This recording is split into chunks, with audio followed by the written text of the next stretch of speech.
It already was beginning to grow hot in Pittsibon when Orne and Stetson emerged onto the cobblestone street. The green and yellow flag drooped limply from its mast atop the guest house. All activity seemed to have taken on a slower pace. Groups of stolid Hamalites stood before awning-shaded vegetable stalls across from the guest house. They gazed moodily at the IA vehicle parked at the guest house doorway. The go-buggy was a white, basic, two-seater teardrop with wraparound window, a turbine in the rear.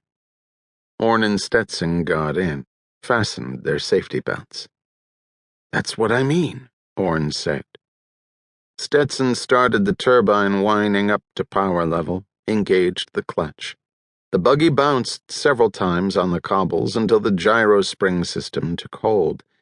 It made a neat, flat turn past the vegetable stalls.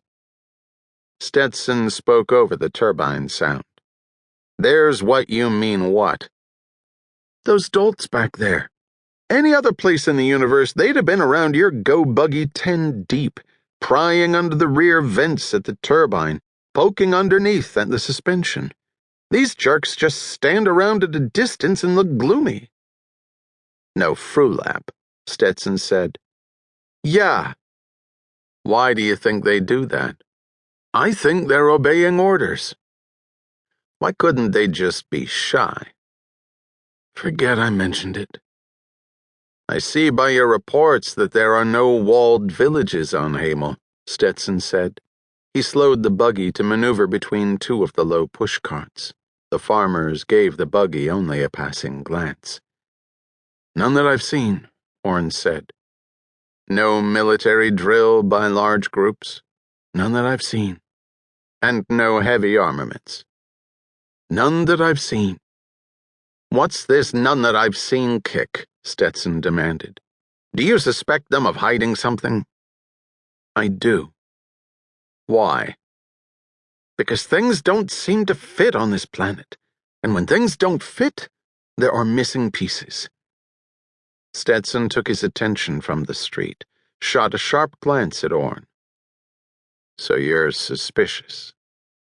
Orne grabbed the door handle as the go-buggy swerved around a corner, headed out onto the wide ridge road. "That's what I told you right at the beginning."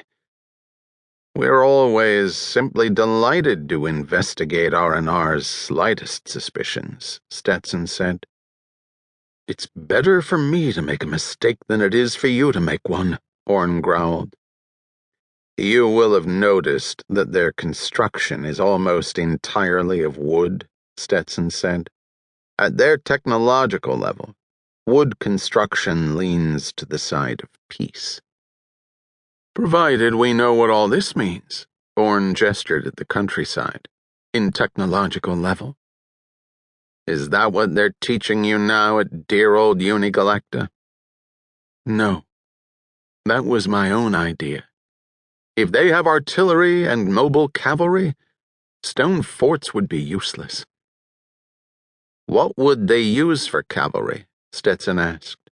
"According to your reports, there are no riding animals on Hamal." "So I haven't found any. Yet." "All right," Stetson said. "I'll be reasonable.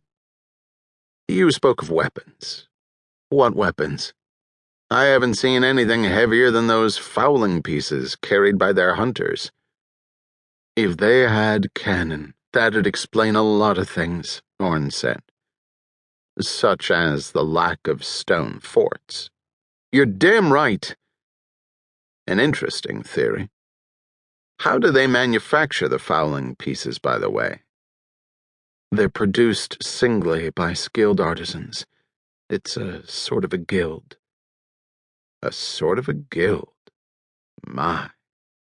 Stetson pulled the go-buggy to a jolting stop on a deserted stretch of the ridge road, shut down the turbine. Orne stared around him in the silence. It was hot and peaceful.